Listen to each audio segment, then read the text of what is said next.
She stepped into first class in a plain white linen dress and worn-out flats, a simple backpack on her shoulder.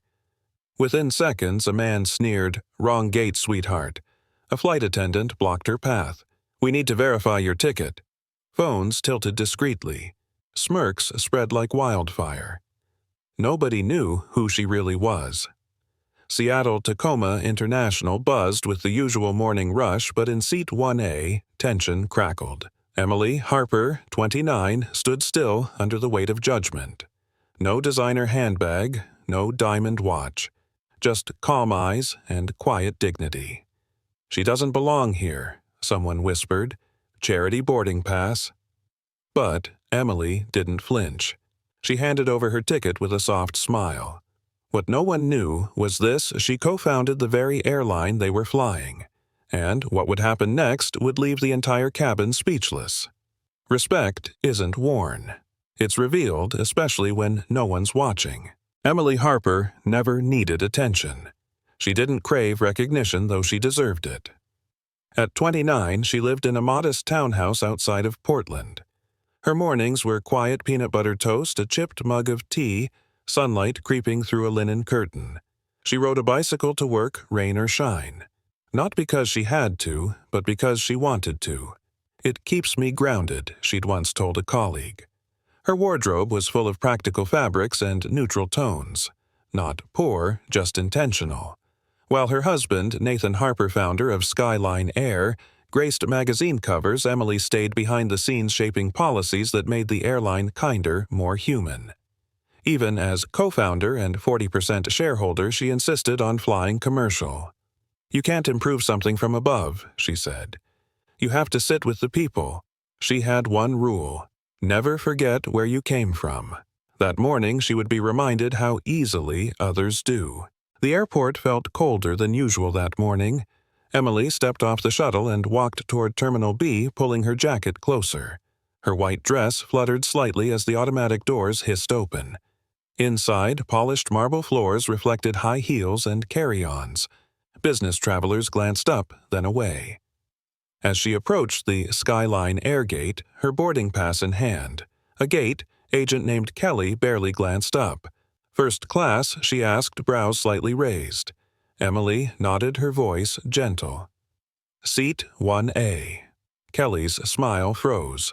She looked Emily up and down, linen dress, frayed backpack, no makeup, no jewelry, but a silver bracelet faded by time. "Just a moment," Kelly said, already typing. Behind Emily, a man in a fitted blazer muttered, "Some people really have the nerve." She heard it. She always heard it. But she only smiled faintly, her fingers brushing the bracelet on her wrist. She'd faced worse. But something felt different this time. Emily handed over her boarding pass. Kelly scanned it twice, then again. Her eyes narrowed. "I'm just going to double-check something in the system," she said, voice tight. A couple nearby exchanged looks. A teenage girl giggled. "Is she seriously in first class?" Emily kept her posture calm, chin level, eyes soft. She was used to the glances, the assumptions. But today, they cut deeper. Not for what they said, but for how loud the silence around her had become. When the boarding group was called, Emily stepped forward. Kelly hesitated, then waved her through. The jet bridge was quiet, but her footsteps felt too loud. Inside the plane, the first-class cabin shimmered with soft gold tones. Warm lighting. White wine already being poured. She placed her backpack under seat 1A, sat down, and opened her book. Then came a voice behind her. "Excuse me, miss. Are you sure you're in the right seat?" A woman in seat 1C shifted toward her seatmate, her voice just loud enough to carry. "She's in first class. That dress looks like she came from a farmer's market." A soft laugh followed. Then another. The whisper turned into a ripple. Emily didn't look up. Across the aisle, a man in a charcoal suit took a photo with his phone, trying to be discreet, failing. "Skyline's getting sloppy," he muttered. "Letting anyone board these days." The flight attendant, Dana, approached with a tray of champagne flutes. She paused at Emily's row, hesitating. "You sure this is your seat?" she asked. Emily nodded and offered her boarding pass again, calm but firm. Dana scanned it, her brows furrowing. "Wait here," she said flatly, turning on her heel. As Dana walked away, another passenger quipped, "Probably won a radio contest." Emily adjusted her silver bracelet, her face unreadable, but her fingers trembled. Dana returned with another flight attendant, Marcus, tall, tight-lipped, holding a tablet. They didn't smile. "Miss Harper." "Right," Marcus said, his tone flat. "There seems to be an issue with the manifest. This seat is flagged for a VIP." Emily tilted her head, voice still calm. "Yes, that's me. Emily Harper." Dana chuckled. "You don't look like someone who flies first class often." That drew a few chuckles nearby. "I booked this ticket a week ago," Emily replied. "I have the confirmation." Dana didn't look at the screen. "We just need to clear something up. Please step into the aisle while we check with corporate." Emily stood quietly. The overhead lights felt hotter now. Phones appeared, discreet recordings, screens glowing. Behind her someone said, "I knew it." "Gate crasher." A teenager whispered, "Fake rich girl vibes." Marcus leaned toward Dana. "She's not on the VIP memo." Dana crossed her arms. "Let's move her." Dana's voice sharpened. "We'll find you a seat in economy. Please follow us." Emily held her backpack close and stepped into the aisle. Silence.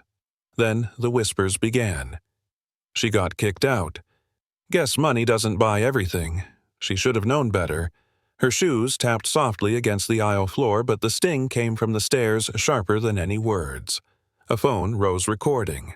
Another flash. Seat 1A was quickly claimed by a man in a designer blazer. No questions asked. As she passed row 7, someone muttered, "Must be a blogger stunt." In row 12, a woman smirked, "Influencer fail."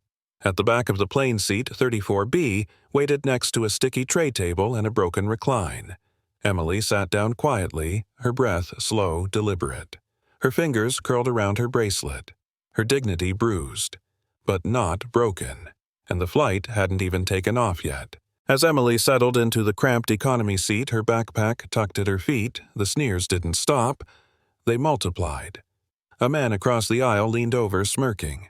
"Nice downgrade, sweetheart. Hope you enjoy the peanuts." His wife raised her phone, filming discreetly. "This'll go viral." "Poor girl in first-class cosplay," she whispered, typing furiously. Behind them, a teenager snickered, "She got evicted. First-class imposter alert." Emily opened her book not to read, but to anchor herself. Her eyes scanned the same paragraph unmoving. Her fingers tightened against the page's edge. Flight attendants passed by. None met her gaze. "Skip 34B." Dana's voice carried from the front. "She's good." Another tray rolled past without pause. One woman, floral print scarf and judgment in her eyes, whispered to her neighbor, "She probably bought that seat with fake miles."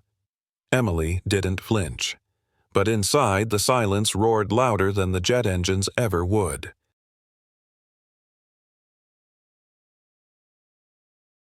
An hour into the flight, the beverage cart rolled down the aisle. Emily waited patiently. It stopped 2 rows ahead, then passed her without a word. Dana glanced back. Oops, no snacks left. The man beside Emily raised an eyebrow. "Seriously," Dana shrugged her smile razor thin. "She's fine. She had first-class air for a minute, should hold her over." Laughter followed, casual, cruel. Marcus, now at the rear galley, tossed a blanket toward her. It landed half on her lap, half on the floor. "Compliments of Coach," he said with mock flair, winking at the man behind her. Someone snorted, "Budget Barbie gets perks." Emily folded the blanket neatly and placed it beside her. Her face remained neutral, unreadable. But her fingers, still resting on the silver bracelet, tightened slightly. She didn't cry. She didn't speak. But every silent second was louder than their jeers. And someone quietly began filming. Seat 35C belonged to a college student named Riley. Quiet, hoodie up, earbuds dangling. He'd been watching. When Marcus tossed the blanket, Riley's phone was already recording. No zoom, no edits, just truth. Within minutes, the video was uploaded. Caption, "This woman got humiliated in first class for looking too poor." Flight attendants made jokes. You decide. He didn't think much of it, maybe a few hundred views. Event. But mid-flight his phone buzzed. A comment. Then 2. Then 100. Retweets, shares, screenshots. The cabin was oblivious. But online the fire was catching. By the time the pilot announced descent, the clip had 30,000 views. Comments poured in, "This is disgusting." She handled it with so much grace. I've been that woman. Emily didn't know yet. She was staring out the window watching clouds drift like thoughts she wouldn't say out loud. But the world had just started listening. The plane touched down at Seattle-Tacoma with a gentle thud. Seatbelt signs blinked off. Passengers stretched, reached for bags. Emily remained still waiting. But whispers had already resumed. "That's her, the girl who got kicked out. She's still on the plane. Thought she'd sneak out the back." David Holt, the suited man from first class, pointed as he exited. "Hey, that's the one who caused all the fuss." His wife added Skyline should screen better. First class is for paying customers, not performances. Others lingered near the front phones raised again. Dana, now at the cabin door, offered wide smiles to business-class travelers. When Emily passed, she didn't speak. But Marcus muttered just loud enough, "Next time, try a bus." Emily's steps didn't falter. She moved through the exit tunnel like she had miles left to walk. And behind her, judgment clung like static. Outside the terminal, morning fog lingered like a breath unsaid. Emily hailed a cab, slid into the back seat, and gave the hotel address. Her phone vibrated. Then again, she glanced at the screen. Dozens of notifications, unknown numbers, mentions. A trending tag, "Josh, she did nothing, wrong, Skyline." Shame Lisa, the woman from 1C, had uploaded her own video. Entitled Woman Tries to Fake First Class. Gets dragged back to economy. But Riley's version had already overtaken it. By the time Emily reached the hotel lobby, the clip had hit 2 million views. Twitter was ablaze. Fired. Every one of them. She never even raised her voice. Grace under fire. In the elevator mirror, Emily saw herself, wrinkled dress, tired eyes, the silver bracelet catching soft light. She didn't smile. She didn't speak. But something inside her shifted. Not for revenge, but for responsibility. By noon, her inbox overflowed. Journalists, activists, strangers. CNN requested a comment. Forbes tagged her in a post mystery woman, humiliated on Skyline Air. And the internet is choosing sides. Emily sat in her hotel room laptop, open news articles flooding in. Lisa's video was buried now, mocked and memed. But Emily didn't post, didn't tweet. Instead, she opened a private document titled Skyline Service Failures, Last 12 Months. Row after row, customer complaints ignored emails, silent prejudice wrapped in protocol. She didn't just want justice for herself, she wanted change. Nathan, her husband and Skyline CEO, called. "I saw the videos." "I know," she replied quietly. "Do you want to handle this privately?" She looked out the window at a city unaware of the storm brewing above. "No," she said. "I want to handle it thoroughly, and tomorrow the board would hear her voice. Not as a victim, but as the co-founder they forgot." The boardroom at Skyline's Seattle headquarters was glass-walled and gleaming, perched high above Puget Sound. Inside, the usual players gathered: executives, PR heads, operations, leads buzzing with theories. She snuck on the plane. "Is this a PR trap? HR will handle it." At the end of the table, 3 flight crew sat upright: Dana, Marcus, and Lisa. Each in full uniform, pressed and polished. They'd been flown in for clarification. Dana leaned to Marcus, whispering, "Probably a formality. They'll thank us for staying firm." But then the doors opened. Nathan Harper walked in, CEO, visionary, unsmiling, and beside him Emily. Same white linen dress, same silver bracelet, no makeup, no entourage, just presence. The room stilled. Dana's jaw slackened. Marcus sat back. Lisa turned pale. Nathan nodded toward the screen at the front of the room. "Before we begin, he said you'll want to see this clip." Nathan clicked the remote. The screen lit up. Riley's video played first raw, unedited. Dana tossing the blanket. Marcus whispering insults. Lisa smirking. Passengers laughing. Then the silence of Emily. Her calm. Her restraint. Each second twisted like a blade. No one interrupted. When it ended, Nathan turned slowly. "This is how we treat our co-founder," gasps. Someone dropped a pen. Dana stammered. We didn't know." Lisa's voice cracked. She didn't look like Emily stepped forward, voice clear, but quiet. Didn't look like what? Like someone who belongs? Like someone worthy of respect? She placed a file on the table. Inside are 27 cases passengers treated poorly for not dressing or sounding like your definition of first class. She looked around the room. No anger, just truth. "I'm not here for revenge. I'm here for accountability." And in that moment the balance of power shifted and everyone felt it. Silence lingered like smoke. Then the PR director, a woman named Adrienne, leaned forward. "This is indefensible." Heads began nodding. The CFO asked, "How many of these 27 cases were documented?" Emily answered evenly. "All of them, with timestamps, flight numbers, and names." She slid the binder across the table. "I didn't come here to shame anyone. I came to fix what I helped build." Nathan stood. "We have a choice: protect the illusion of luxury or protect the dignity of every person who boards our planes." The room absorbed his words. Then came the motion, retraining, reassignments, and a public apology. All present would vote. One by one, hands rose unanimous. Dana slumped in her seat. Marcus stared at the table. Lisa looked like she might cry. But Emily. She simply nodded.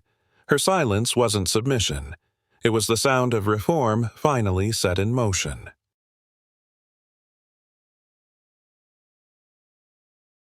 Adrienne, head of PR, cleared her throat. "Termination won't teach them anything, but accountability will." The new verdict: Dana, the lead flight attendant, would spend the next 30 days on the complaint hotline listening to the very voices she once dismissed.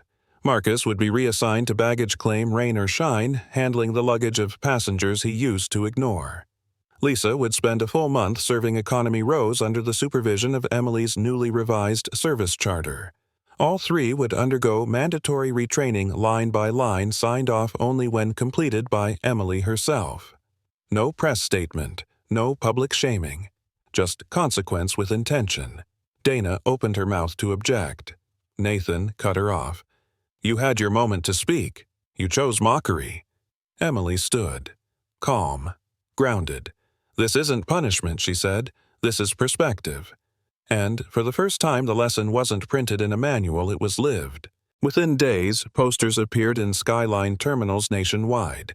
A simple image, a hand reaching to help another across an airplane aisle.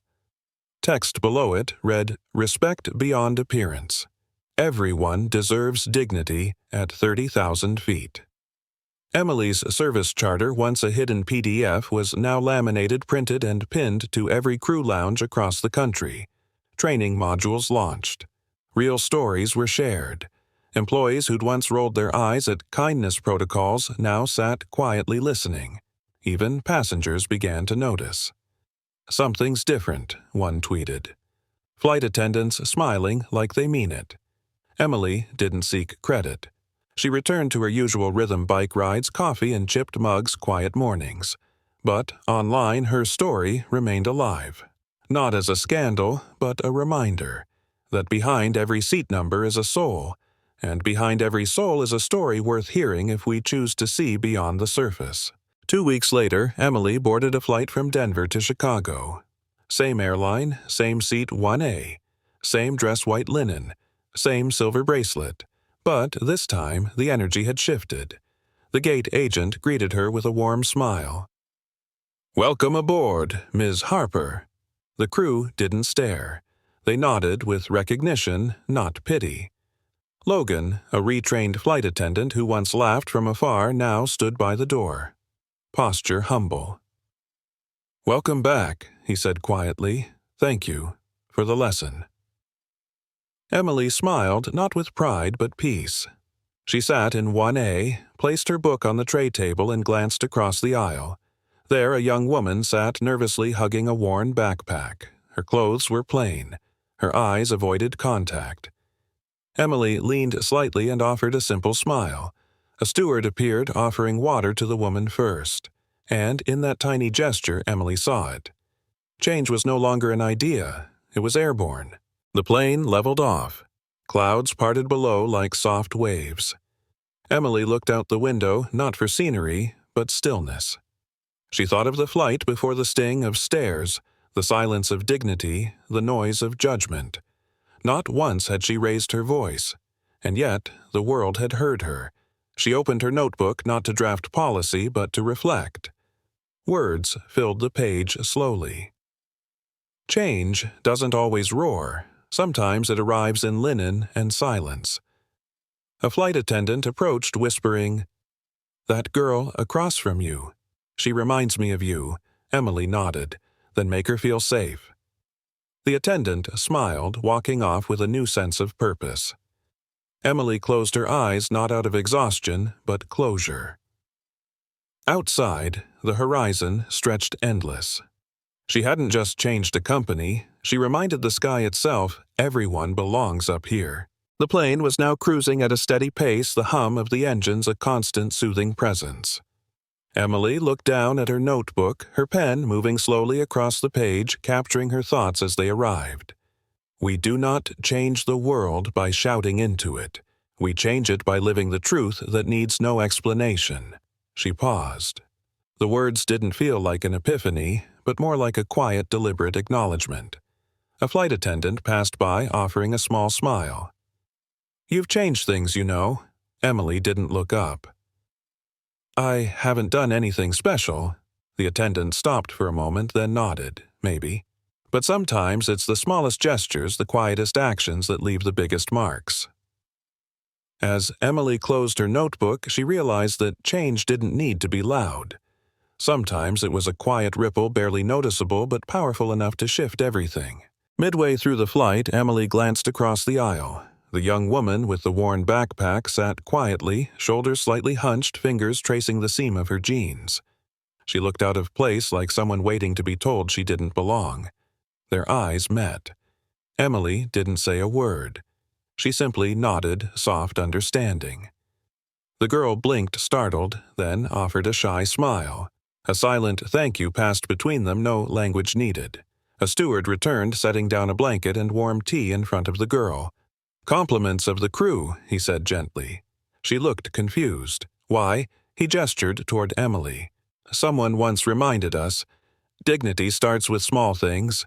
The girl smiled again, eyes glassy. Emily turned back to her window. She hadn't meant to be seen, but sometimes quiet grace becomes a mirror reflecting permission for others to simply exist. As the engines hummed and clouds drifted below, Emily's mind wandered not forward, but back. Back to a small town in Oregon. A mother who worked double shifts as a waitress. A teenage Emily waiting at the bus stop in borrowed clothes, pretending not to notice the stares. She remembered her mother's words one night after a customer left a cruel note instead of a tip. "We can't control how they see us, Em, but we can choose who we become in spite of it." That night, Emily decided her life wouldn't be measured in status, but in how she treated people, especially when no one was watching. She'd never forgotten, even when her name appeared on Forbes, even when she became co-founder of an airline, because titles change. Kindness doesn't. And in every unfair glance she'd received, she saw someone else who'd one day need that same choice. As the plane began its slow descent, Emily's phone buzzed softly. A text. "Mom, saw you on the news. Are you okay?" "Sweetheart?" Followed by a second. "You handled it just like you did in 10th grade when they wouldn't let you sit with them at lunch." "Remember?" Emily's lips curved into a faint, genuine smile. She called. Her mother's voice answered instantly, warm as a wool blanket. "I'm proud of you, Em. Not for going viral, but for staying soft." Emily swallowed the lump in her throat. I didn't feel soft, Mom. I felt invisible. No, honey, her mom said. You were quiet. There's a difference. Quiet people change things when loud ones lose their way. They sat in silence together, mother on one end, daughter on the other, both grounded by love. And in that quiet, Emily felt something rare. Not victory, not vindication, just peace.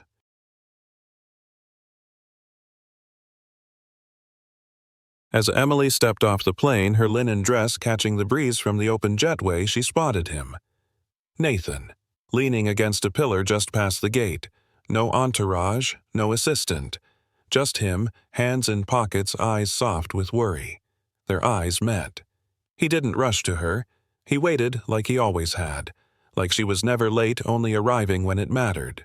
She walked to him slow and steady. He opened his arms without a word, and she stepped into them.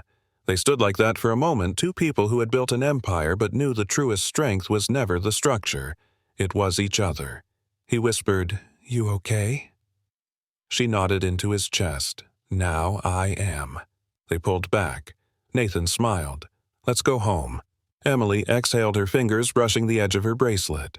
Home wasn't a place. It was a person who remembered who you were before the world forgot. The ride home was quiet, not from distance, but from clarity. Nathan drove. Emily stared out the window, the city unfolding like a film she no longer needed to star in. He finally broke the silence. The board wants to issue a public apology. Press release, formal statement, maybe a campaign video. Emily turned to him. "Let's not make this about saving face. Let's make it about saving purpose." He nodded. "What do you have in mind?" She pulled out a folded sheet from her bag, the same one she'd carried on both flights. A new passenger code. Written not by lawyers, but by humans. Simple, visible, undeniable. Nathan scanned the page. Short lines. Honest words. Kindness is not a courtesy, it's policy. No one earns dignity, they already have it. Judgment has no boarding group. He looked at her. "Let's build this into the airline's DNA." She didn't smile. She just said, "Let's make it fly." 1 week later, Skyline launched its boldest initiative yet. No flash, no filters. Just a black and white video, a montage of real passengers. Old, young, in hoodies, in suits, some nervous, some tired, all human. Emily's voice narrated steady and real. Everyone belongs at 30,000 feet. Not because of how they look, but because they're here. The campaign name, Respect Beyond Appearance. It aired on national television. Played before in-flight safety videos. Plastered across terminals and seatbacks. Online reactions poured in. Finally, a brand that doesn't gaslight its own failure. Whoever wrote this, thank you. That woman, she didn't ask for attention. She earned respect. The video hit 5 million views in 48 hours. But for Emily, the win wasn't the metrics. It was when an older woman in a wheelchair smiled at a new flight attendant and whispered, "You treated me like a person." And the attendant simply replied, "That's policy now." It was a rainy Thursday when Emily received the email. Subject line, from Dana, "If you'll read this." She hesitated, then opened it. "I don't expect forgiveness. I just need to say this out loud." Dana's words spilled out raw and unpolished. She described the calls she now answered daily. Angry voices, disappointed passengers. How it felt to be on the receiving end of judgment. How it broke something she didn't know had hardened. "You weren't just calm, you were kind. I didn't deserve it, but it changed me." She ended with a line that lingered, "If I ever have the honor of serving you again, I promise I'll see the person, not the clothes." Emily closed the laptop slowly. No reply yet, but something in her chest softened. Because this wasn't about going viral. It was about going inward and pulling someone else back from a place they never realized they'd fallen into. And that was enough. In a different airport on an ordinary afternoon, David Holt, once smug in first class, once the loudest to mock, stood in line at gate C18. Ahead of him, a young man in worn boots and a faded hoodie approached the counter. The gate agent hesitated. "Sir, this line is for priority." The man fumbled with his ticket. "It says Group 1. David watched. Something shifted. He stepped forward. "That's right. He's in Group 1.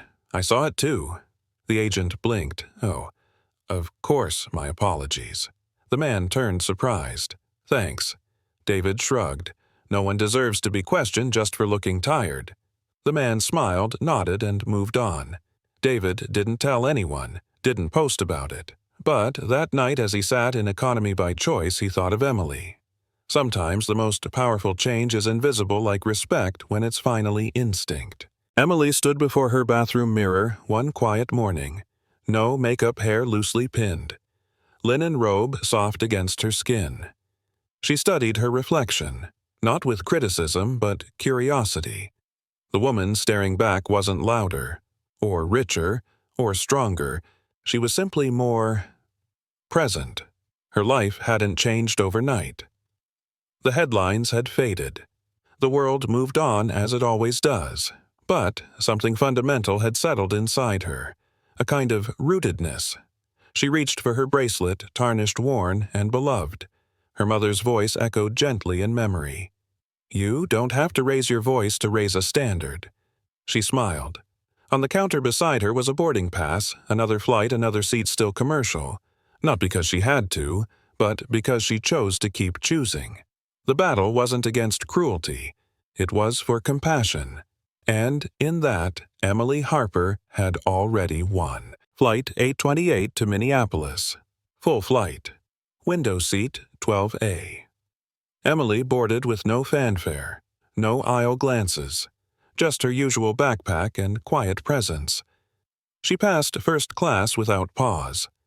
In row 12, a teenage girl sat in 12B hood, pulled low earbuds in arms crossed tightly. Defensive posture, eyes guarded. Emily slid into 12A, offered a nod.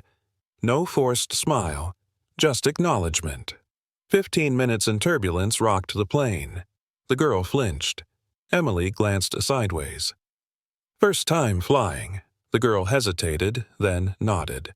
Emily didn't launch into advice. She simply said, "I used to hate it too. But look," she gestured toward the wing slicing through clouds, "some fears look different when you go above them." A silence settled. Not awkward, safe. Later, the girl asked, "What do you do?" Emily paused, then smiled. "I listen." And in that moment she wasn't a founder, a headline, or a symbol. She was just human sharing the sky. It arrived in a simple envelope, no return address, no corporate seal. Just her name, handwritten in slightly shaky script. Inside a folded piece of paper, lined, ink slightly smudged. "Dear Ms. Harper, I was in seat 34C on that flight. I said nothing when they mocked you. I kept my head down, afraid to get involved. I've replayed it since more times than I care to admit, but what struck me wasn't what they did. It was what you didn't do. You didn't yell, you didn't fight back, you didn't shrink, you stayed. That silence, it changed me. Last week, when I saw a woman at the grocery store being berated over coupons, I stepped in. I think in that moment I borrowed your courage. Thank you for giving it so quietly. Seat 34C. Emily folded the letter with care, eyes soft. Sometimes the echoes of dignity travel further than any voice. It was a red-eye from San Diego to New York. Late boarding, half-asleep passengers. No one glanced up when she walked down the aisle. No cameras, no whispers, no recognition. Emily slid into seat 18F by the window. No upgrades, no special treatment. Just a quiet seat beside an elderly man dozing with a crossword in hand. She looked around, not for judgment, but for comfort in being invisible again. It felt right. The attendant offered pretzels and water without pause. No stares, no hesitation. Just kindness, routine, respect. As the plane took off, Emily leaned back, closed her eyes, and smiled, not because she was remembered, but because she wasn't needed to remind them anymore. Change doesn't always look like fireworks. Sometimes it's just a flight where everyone is treated like they belong. And that for Emily Harper was more than enough. Somewhere over Kansas, the elderly man beside Emily stirred. He looked at her with kind, weathered eyes. "You travel a lot?" he asked, voice gravelly but warm. "A bit," she replied. He smiled. "I used to fly for work, sales. Always hated the distance but loved the people. You learn a lot watching how strangers treat strangers." Emily turned toward him, curious. "What did you learn?" He tapped the armrest. "That the plane doesn't care who you are. Rich, poor, nervous, important, once it's in the air, we're all floating the same." She chuckled softly. "That's beautifully true." He nodded. "You remind me of someone. Can't place who. But you've got the look of someone who listens more than she speaks." She held his gaze for a moment, then looked away, humbled. Maybe true legacy isn't being remembered. It's being mirrored in the kindness of those who never knew your name. The wheels touched down in New York just after dawn. The sky still held traces of night, the kind of blue that felt more like memory than color. Emily gathered her backpack. The old zipper stuck slightly like it always did. She smiled, unbothered. As she stood in the aisle, passengers shuffled forward, polite, distant. No one knew her. No one stared. And that, somehow, was the clearest sign that things had changed not just in the world, but in her. At the gate, she caught her reflection in a passing window. Same dress, same eyes, but something softer, not smaller, softer. She'd carried so much shame. Judgment, silence. Now, she simply carried herself. She stepped into the terminal, blending into the tide of travelers.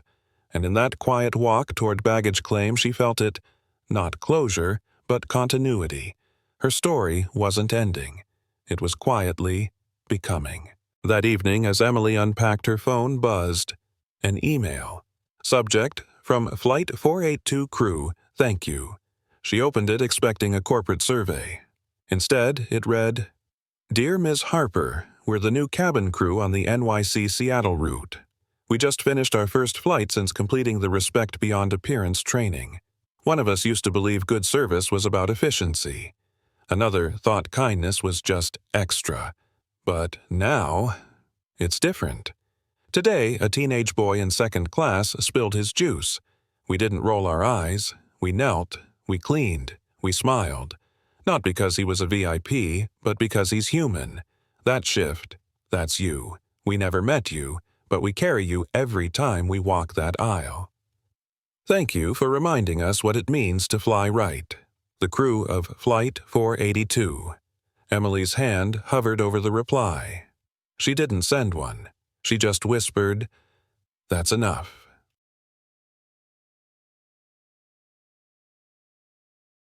A month passed. Emily returned to work quietly. No press tours, no interviews. Just policy revisions, crew briefings, quiet meetings. One Tuesday morning, Nathan burst into her office holding a letter. She looked up. "Everything okay?"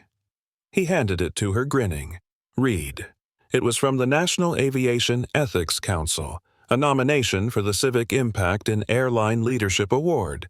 Not for innovation, not for profit, but for principle. She blinked. "I didn't even know this existed." Nathan chuckled. "They said someone from the cleaning crew at SeaTac submitted your name. Said you treated them like they ran the airport." Emily exhaled, eyes misting. "I didn't do anything special." Nathan shook his head. "That's exactly why it matters." She folded the letter slowly, hands steady. Recognition was never the goal, but sometimes when you walk humbly long enough, the world pauses and walks with you. The boarding gate buzzed with its usual hum. Emily stood by the window, watching the aircraft bathed in gold by the setting sun. Her final scheduled flight as executive advisor. No fanfare, no speeches, just her a seat in the row 14A and a sky that always welcomed her without question. As she stepped on board, a young flight attendant greeted her warmly. "Ms. Harper, it's an honor." Emily smiled. "It's just Emily now." They exchanged a knowing nod like the passing of a baton without needing to say so. Mid-flight, Emily watched as the crew helped a nervous passenger gently, patiently, without assumption. Not because someone was watching, but because someone once taught them that mattered. She closed her eyes, resting her head by the window. Not every legacy ends in applause. Some simply keep flying quietly in every act of care, and that was the farewell she wanted. That night, Emily sat on the balcony of their apartment. City lights blinked in the distance. A mug of chamomile tea warmed her hands. Nathan stepped out, draped a blanket over her shoulders. He sat beside her. No words, just presence. After a while, he asked, "Do you miss the sky yet?" She smiled. "No, it's still with me." They watched a plane trace a quiet arc overhead, blinking distant steady. Nathan took her hand. "You did something real," he said. "I didn't fix the world," she replied. "No, but you made it remember itself." She leaned into him, eyes soft, heart full. Above them, stars blinked like reminders. She hadn't changed the sky. She'd reminded people how to look up again. And in Nathan's quiet grip, in that shared silence, she knew, some stories don't need a sequel. Just someone to hold your hand when the world finally listens. Years from now, no one will remember what seat Emily Harper sat in. Not 2A, not 18F, not even row 34C. But someone will remember how they were treated on a flight when a stranger offered them kindness instead of suspicion, when a flight attendant smiled without judgment, when dignity wasn't earned. It was honored, that ripple. It started with a woman in a linen dress and a quiet refusal to shrink. She didn't shout, she didn't fight, she didn't ask to be seen. She simply chose to stand her ground with grace, and in doing so, made the ground firmer for all of us. So, if this story moved you, do one thing the next time you travel or walk into a room. Look people in the eye. Treat them as if they already belong, because maybe, just maybe, that's how we change the world. One seat, one look, one simple woman at a time.